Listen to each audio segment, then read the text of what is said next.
Hello, beautiful people. Welcome to another episode of the Funky Marketing Podcast. My name is Nemanja Zivkovic. I'm your host, and today I'm gonna use my time for drinking coffee.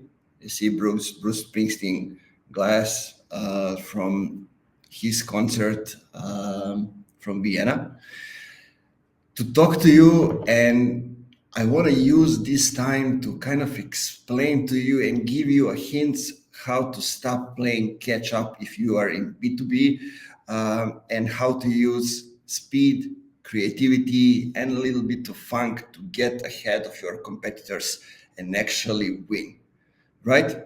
So this is the topic that we're going to talk about today. I haven't even a presentation ready, and using this episode to kind of practice. Next week, I'll be on 6th and 7th of November. I'll be in Sofia in Bulgaria, speaking at Brand Talks 2024 about exactly this topic.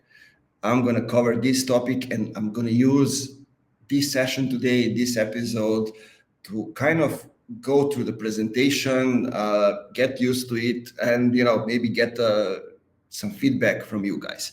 So that's what's going on today. Let me know where you're coming from, listening to this. Please go and subscribe if you are not already subscribed or not following Funky Marketing Podcast on Spotify, on Apple Podcast, on YouTube, or whichever platform that you are using to consume the content, to listen to the podcast. Like this, if you are listening to this on LinkedIn or YouTube Live, please like this, add a comment, share. It means a lot. And I really want to boost this podcast and get into the top podcast over there, because this is what I think we deserve, right? The content is that good. Correct me if I'm wrong. I don't think I'm wrong. I'm doing great things here, interviewing great guests. So we have 2 more guests coming to the show till the end of the year. 2 amazing people, Tim Davidson and Itira Raslan, but is gonna come in the next weeks. We're gonna do a couple of more solo episodes with yours truly, but and then we're gonna republish some of the episodes, have some interesting retrospectives, and go through all the important stuff that was over there. So not to waste any more of your or mine time, while I'm having a sip of coffee, I will just load the presentation here. Let me see how I can do this. Yeah, I think that's the best way to do it.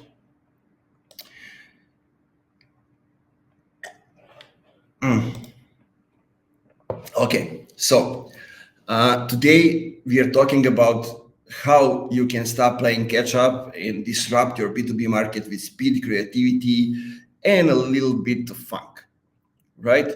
So this is the topic we're going to talk about today. Usually when I do this presentation, I tell everybody in the crowd to stand up. And usually I have like a few people that I tell them to kind of remain seated when everybody else stand up, because of a single thing that I'm trying to explain.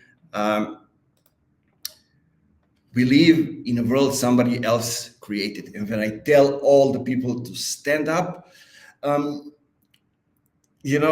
don't know why they are doing it. They're doing it just because I tell them to do, right? So I tell them, there are a couple of rebels over there who didn't get up. All the principles we follow, the norms we respect, they are all things somebody else came up with.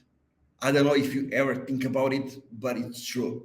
Everything that we do, everything that we inherit, all the principles, rules, laws, somebody else created it. It's the same as somebody else created the market, created the category. Somebody else, created the game that we are playing. And we need to understand that. Most of us go along with it, standing because somebody else told us to, following the same rules, because we're supposed to do that, right? That's what we were taught. But not everybody buys into this. Some people are rebels. They are the ones who think, why should I fucking stand up just because Nemanja told me so, or somebody else, right? So let's move now that stage to the B2B and see what's the situation over there.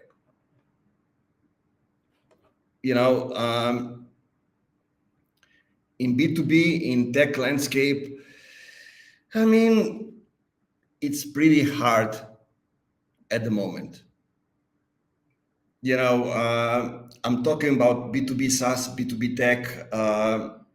Most people think this space is all about set strict rules, about formulas, about establishing principles. But I want to use this presentation to kind of share some stories and to challenge that thinking, right? We all think that decisions are being made all with rational thinking and all this stuff. There are tons of biases in B2B that we are not even aware of it, and we can break them down by doing all these things that I'm sharing with you today in this episode or presentation. There are more than 30,000 SaaS tools, MarTech SaaS tools, right?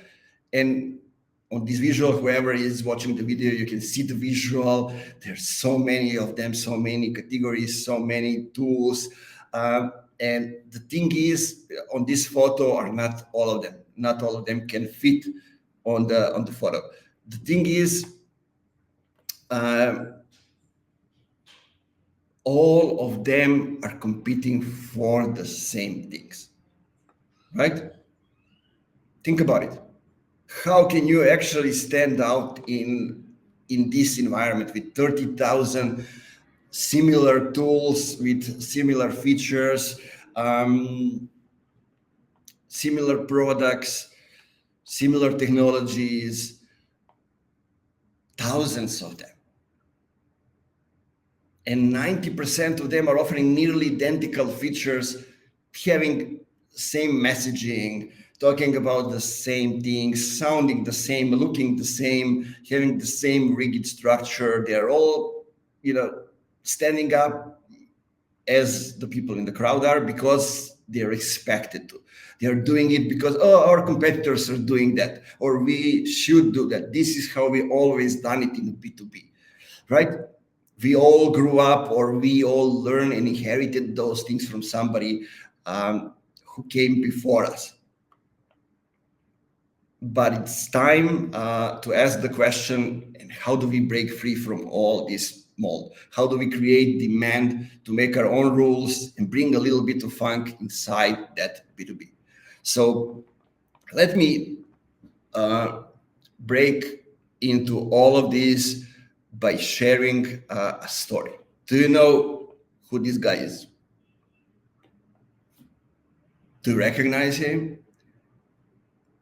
One of my favorite musicians, but I'm the guy who likes to dig deep into the stories of the musician. In my high school, I was the one who, we had two sorts of books. Like on one side, we have the philosophy and sociology, so the teachings of the philosophers and sociologists, and on the other hand, we had their lives.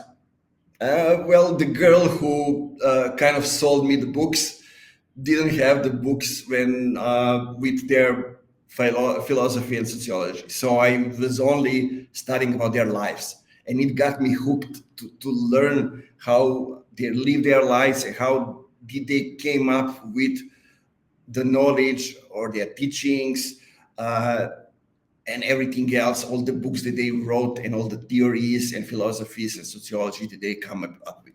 So in this case, I did the same. And this is David Bowie, of course. I call it the counter-influencer. So you maybe know him as a Ziggy Stardust. with bold, distinctive looks. He was somebody who was standing up. He was a musician, an actor, a producer, and well, we can say the ultimate counter influencer from the 70s onward. Bowie didn't just create the music, he redefined the music. And here's why it matters for you and for B2B. In an era when the world was anxious about the unknown and afraid of the aliens, in the 70s, everybody were afraid of the little gray ones or the green ones, depending who called them. But he brought us a starman. Remember the song, There's a Starman waiting in the sky. He liked to come and meet us, but just basically the alien who wants to go and meet the people, but he's too afraid that he's gonna hurt them. So he used the radio to communicate with the youth and to tell them to do their own thing. Instead of portraying aliens as terrifying, he gave us a hopeful character who tells children to boogie and to be free. And he inspired a whole new generation to think differently. And he didn't just perform for an audience, he engaged with them. And this is exactly why it matters for the B2B audience. His approach was the pure customer research. He was listening deeply to what his audience were saying. A lot of youth were listening to Bowie at the time. He was gathering insights.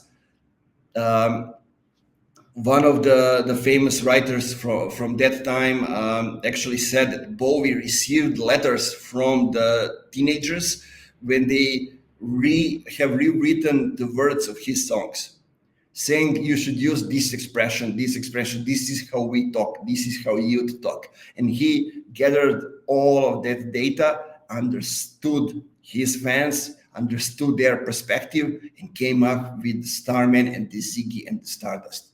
When he was dressed as an alien, with all the colors, with everything. Bowie didn't just seek for the feedback, he received letters, so especially from the young fans, with all rewritten lyrics, and he really used them. He was really listening to that. That's why they adored him.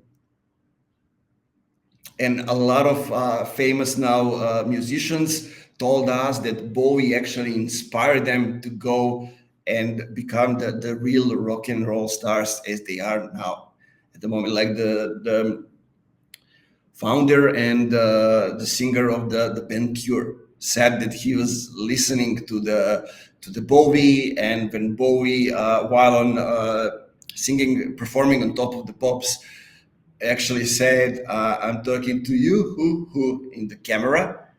He said he felt like he was talking to him, and that's what inspired him to go and buy a guitar and form a band. Imagine how powerful that was. So all of these youngsters wanted their voice to be heard, and Bowie, he integrated all these insights into his work. Starman and the character Ziggy Stardust, who he invented, were shaped by the words and the voices of his fans. So imagine an artist so tuned into to his audience that he took cues from them to create his next iconic persona. Because Bowie did that. He invented different personas and fought for different for the rights for different minorities. Bowie mastered this connection, transforming his fans based into movements, and he was the one who was creating a movement. In B2B, we usually say you should create the growth loops. This is exactly what Bowie did. Ziggy Stardust wasn't just an act. It was a blend of music, fashion, storytelling, all that challenged the norm of identity and self-expression at the time. And it was inspired by the rock artists at the time called Vince Taylor, who believed himself to be a part of God, part alien. And Bowie fused the human and the extraterrestrial into Ziggy's persona, a character unlike anything seen before. So, interesting character, right? So, and his fearless commitment to self-expression set a new standard, and it paved the way for an entirely new rock aesthetic. And Starman, a song who was inspired by a fan feedback, was more than just a track. It remained a social commentary and an anthem of the human expression, an experience viewed through a cosmic lens. And so Bowie was not just performing, he was storytelling on a cultural scale. This is what I'm missing in B2B. So when Bowie released The Rise and Fall of the Ziggy Stardust and the Spider from the Mars, he redefined what an album could be. It was a concept, it was a rock opera, it was a cultural manifesto, and he, as Ziggy, wasn't just a character. He was a movement that challenged norms, inspired self-expression, and permanently marked music, fashion, and identity. This kind of impact is what makes a brand stand out.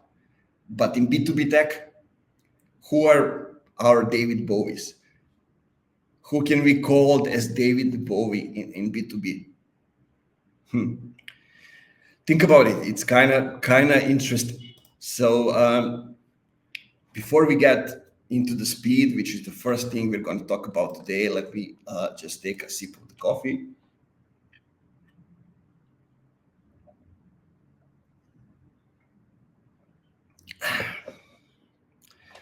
So speed and why it matters in B2B.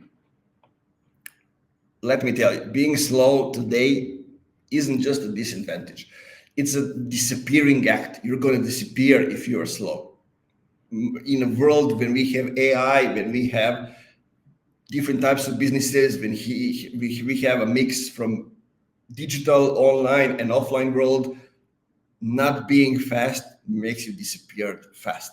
Most companies focus on catching up and often blend in with a sea of similar products, identical strategies, and the same old promises, right?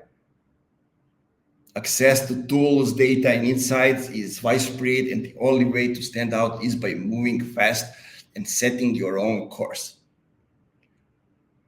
I like the saying, I don't know who said it, but speed is the new currency of businesses today.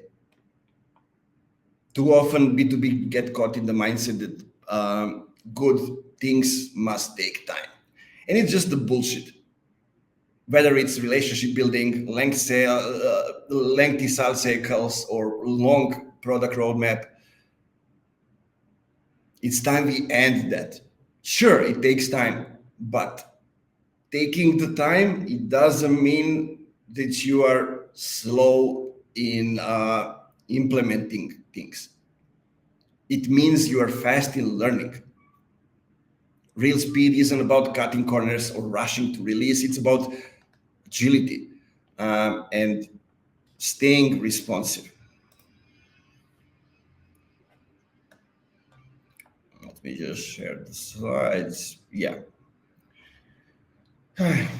To be honest, if I want to directly tell you what it is, it's about bypassing bureaucracy and making decisive moves and seizing opportunities before anybody else. Perfection is often just a moving target, and waiting for it can mean missing out entirely. So iteration should be a magic word. Companies that embrace this are launching, gathering feedback, and optimizing in real time. They don't wait for a flawless product to hit the market, but evolve as they go. And this way they are staying steps ahead of the slower competitors. Before I give you some examples, those well-known, let me give you a few from my own clients. I cannot say names, but I had a company who was, they weren't a corporation, but they did things and it felt like they are a corporation.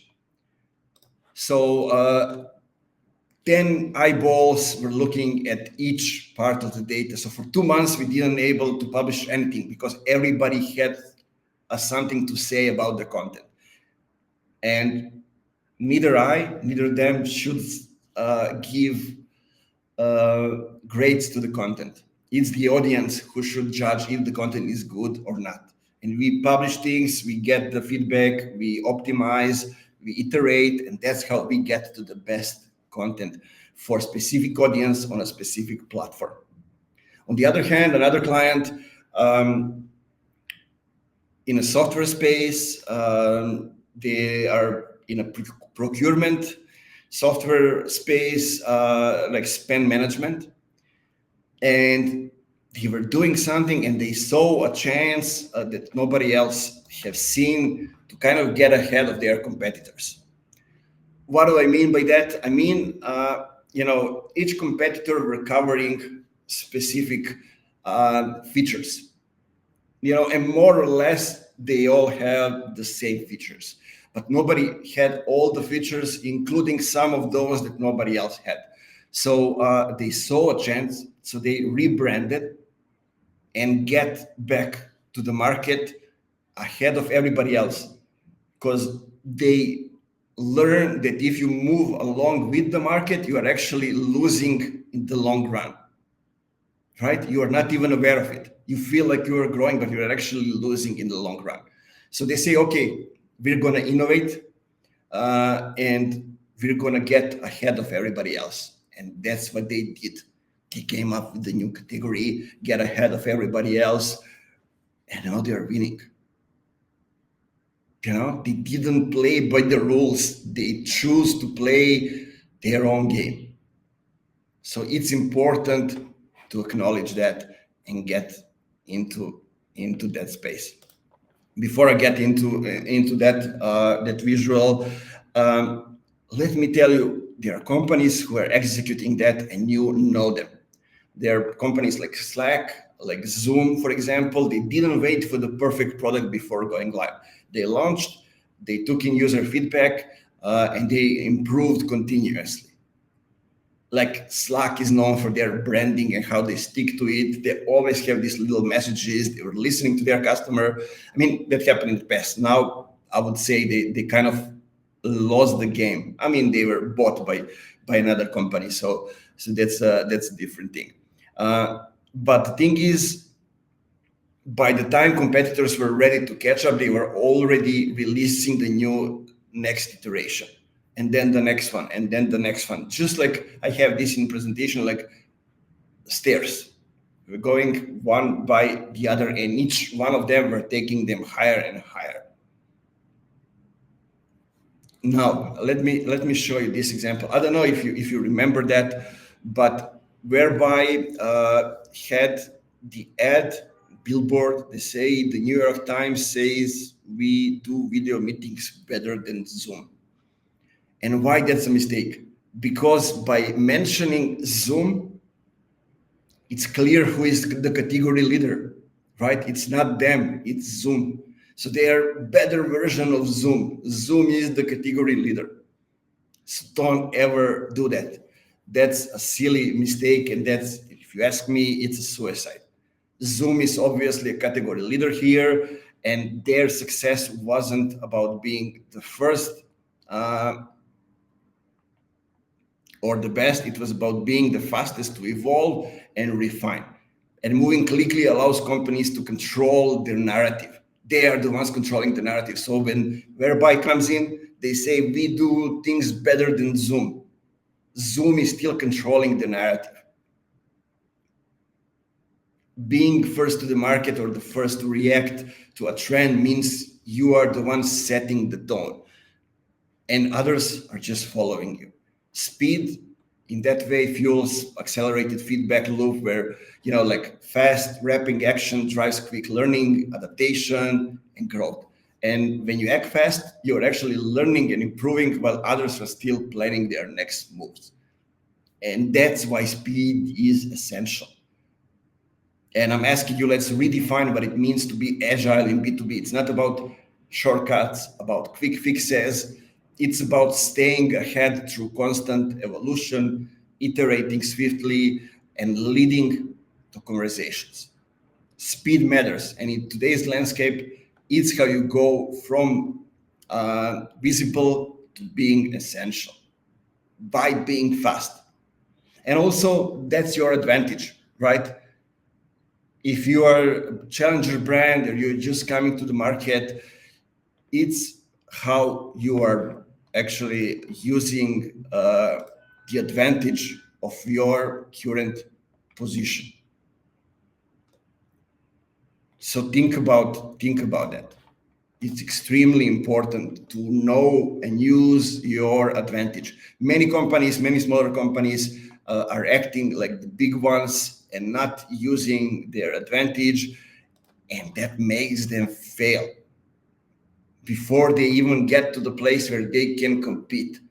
I also like to use the example of, like we do the same, like for example, there is this saying that why companies use blue collar? Well, because they say we want to go after the enterprise level clients and they all have blue as their main brand color. And let me tell you, they don't develop their own brand. They don't use creativity and funk, which we're going to talk about later today, but they try to go fast by doing the lead gen. It means skipping the steps, not creating the awareness, then the engagement, and then at the end comes the lead gen or the sales, digital sales. So they try to do lead gen and just convert people through, I don't know, like downloading the ebook or webinar or something like that. And those people aren't ready to buy now. So when they're ready to buy now, they say, who was that company that, or that person that I downloaded the ebook? I remember they were blue. So they go and they find who they find, the category leader, they don't find you. And you are basically creating more clients for your competitors. Mind blown, isn't it? But not many people think about it, and not many people talk about that thing. So now let's move to our next topic. It's creativity. And I'll tell you, creativity is the game changer in B2B.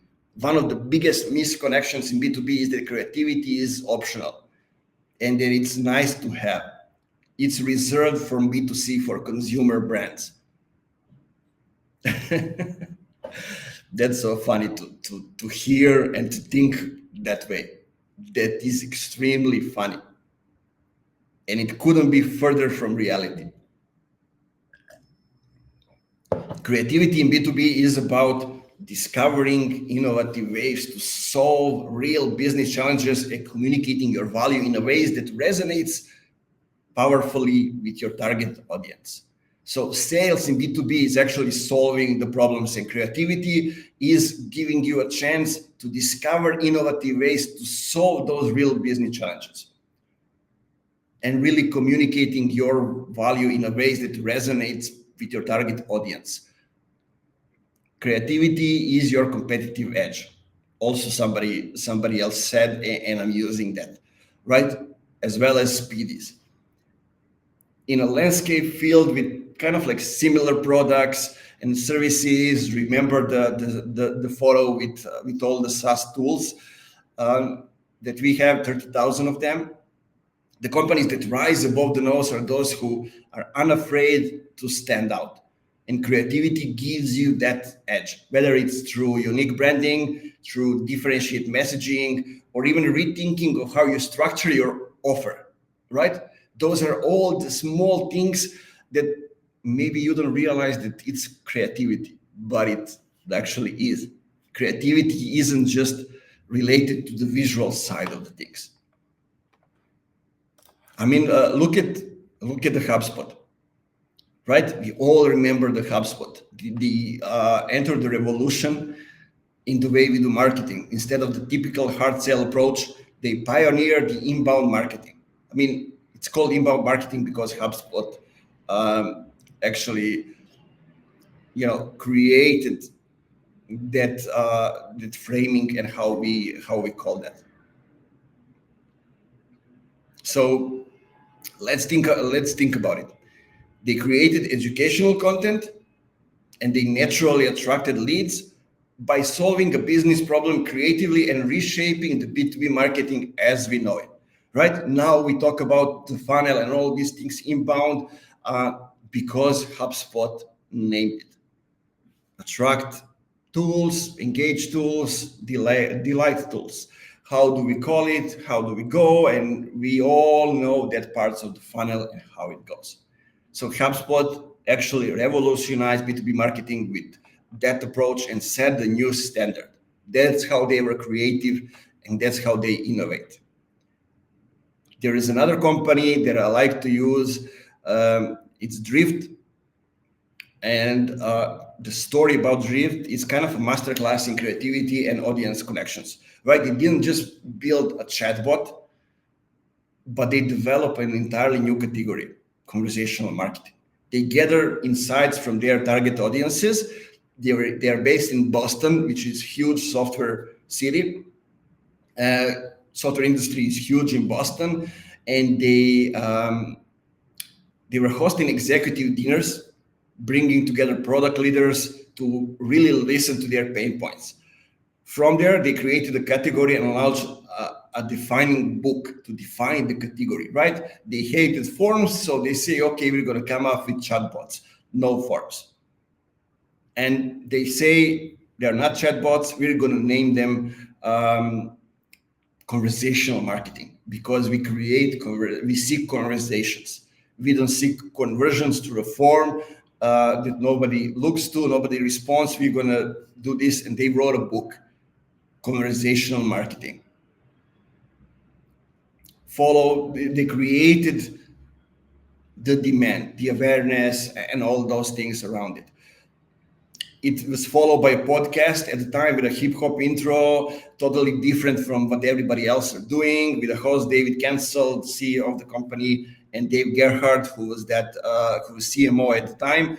And they even branded themselves as uncle and a nephew, right? At the same time, people from the company were posting on LinkedIn, all in the same t-shirts with the name Drift on them.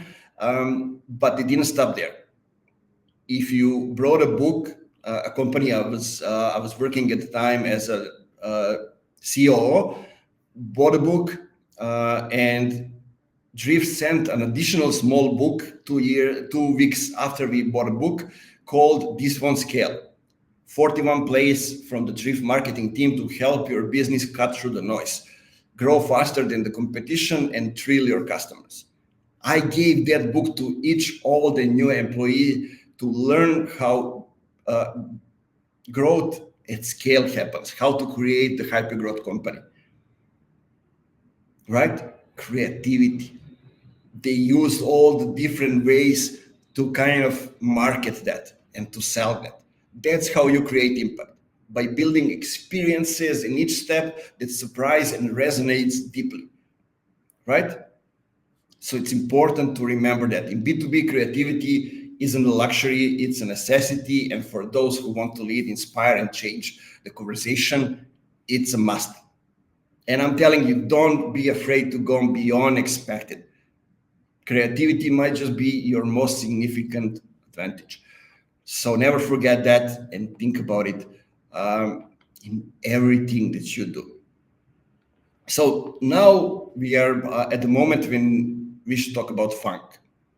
Nobody talks about funk. Why?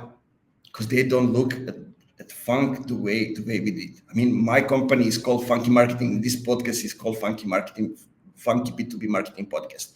Funk, the way I define it, is the groove that makes you want to move, and it's one element that most B2B companies are missing, the one that engages, right? All of them are focusing on top of the funnel or bottom of the funnel. They forgot the middle of the funnel, which is engagement. And that's the one that activates people and creates relationships, the one that engages. So let's use that funk and put it in a B2B context. Funk isn't just, like a catchy beat in the background. It's the element that makes people want to get involved. I mean, listen, it's not enough for our audience to hear just the music, right? We want them to dance to our music because we are the artist, or we are the ones hosting a party, right? If we create a strong enough vibe, our brand will draw people in rather than standing alone in the corner of our own party. We don't want them to just come to the party. We want them to dance. We want to activate them and make them move, do things, share stories, share experiences, engage with us, be on these kind of things like listening to the podcast, sharing experiences, and that's the thing. You don't need to imagine all these chances are. I mean, probably whoever is listening this, you are one of those standing in the corner now, alone. And funk is about creating experiences, the fostering engagement and keeping the momentum going, especially in the middle of the funnel, right? So that's extremely important. Cool.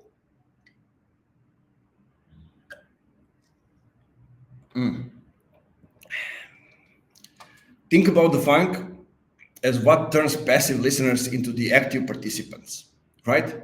If we look at B2B, it's about creating touch points that invite them to take actions and move deeper into the relationship with your brand, right?